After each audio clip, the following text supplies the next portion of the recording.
Hello everyone, my name is John Melton L. Piquet. My topic is all about trigonometric identities, and this is my problem solving. We have tangent squared times cotangent squared, and that's equal to 1. And I will verify this trigonometric identity. Sine over cosine squared, and we know that cotangent is cosine over sine, and is raised to the second power, so 1 times 2 is 2. Now, cosine squared divided by cosine squared is that 1.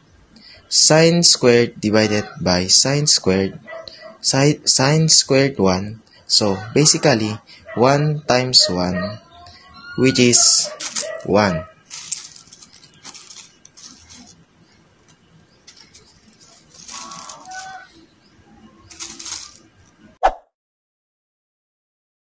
Hi, my name is Justin Liberan.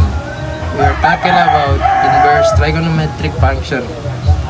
What are inverse trigonometric function? Inverse trigonometric function are also called arc function, since for a given value of trigonometric function, they produce the length of arc needed to obtain that particular value. The inverse trigonometric function perform the opposite operation the trigonometric function such as sine, cosine, tangent, cosecant, secant, and cotangent. We know that trigonometric functions are applicable especially to the right angle triangle. These 6 important functions are used to find the angle measured in the right angle triangle when two sides of the triangle measures are known.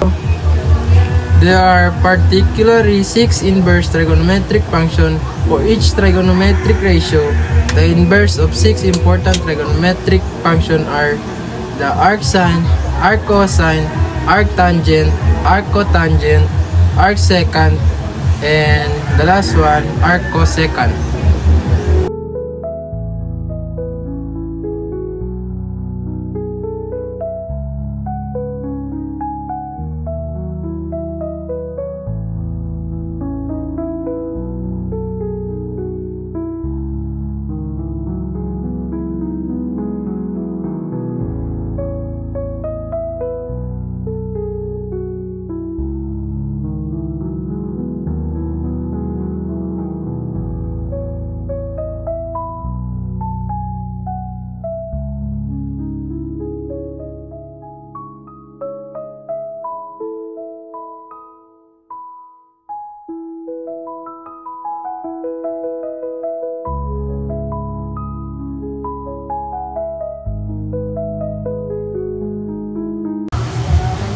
I have learned about this subject by understanding and solving the different types of topic like conics, circles, parabola, and ellipse, geometric series, shapes, space, measurement, and arithmetic sequence, and move to trigonometry, relationship in triangle, and other more.